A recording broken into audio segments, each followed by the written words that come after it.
ऐसे संकट आते हैं तो कुछ तत्व इसका गलत फायदा उठाने की कोशिश भी करते हैं। इसलिए कानून व्यवस्था सुनिश्चित करने वाली सभी एजेंसियों को अलर्ट पर रखा गया है। भारत की भूमिका स्पष्ट है। शुरुआत से ही हमने इस संघर्ष को लेकर अपनी गहरी चिंता व्यक्त की है। मैंने स्वयं भी पश्चिम एशिया की सभी संबंधित नेताओं से बातचीत की है। मैंने सभी से तनाव को कम करने और इस संघर्ष को खत्म करने का आग्रह किया है।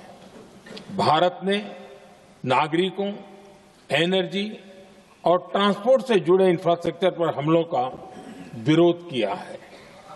कमर्शियल जहाजों पर हमला और हॉर्मुज स्ट्रेट जैसे अंतर्राष्ट्रीय जलमार्ग में रुकावट अस्वीकार्य है। भारत डिप्लोमेसी के जरिए युद्ध के इस माहौल में भी भारतीय जहाजों के सुरक्षित आवागमन के लिए निरंतर प्रयास कर रहा है।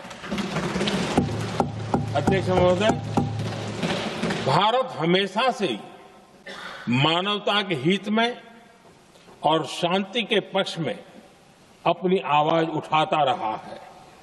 मैं फिर कहूंगा कि बातचीत और कूटनीति ही इस समस्या का समाधान है। हमारे हर प्रयास तनाव को कम करने, इस संघर्ष को समाप्त करने के लिए है। इस युद्ध में किसी के भी जीवन पर संकट मानवता के हित में नहीं है। इसलिए भारत का प्रयास सभी पक्षों को जल्द से जल्द शांतिपूर्ण समाधान के लिए प्रोत्साहित करने का है। अध्यक्ष जी,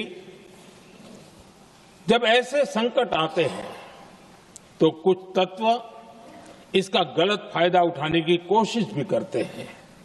इसलिए कानून व्यवस्था सुनिश्चित करने वाली सभी एजेंसियों को अलर्ट पर रखा गया है।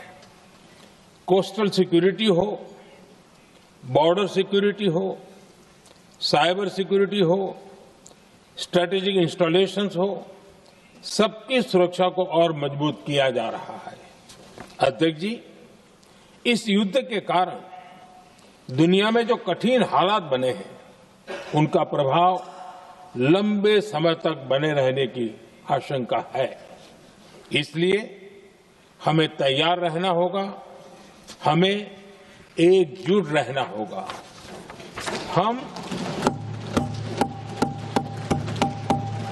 हम कोरोना के समय भी एकजुटता से ऐसी चुनौतियों का सामना कर चुके हैं।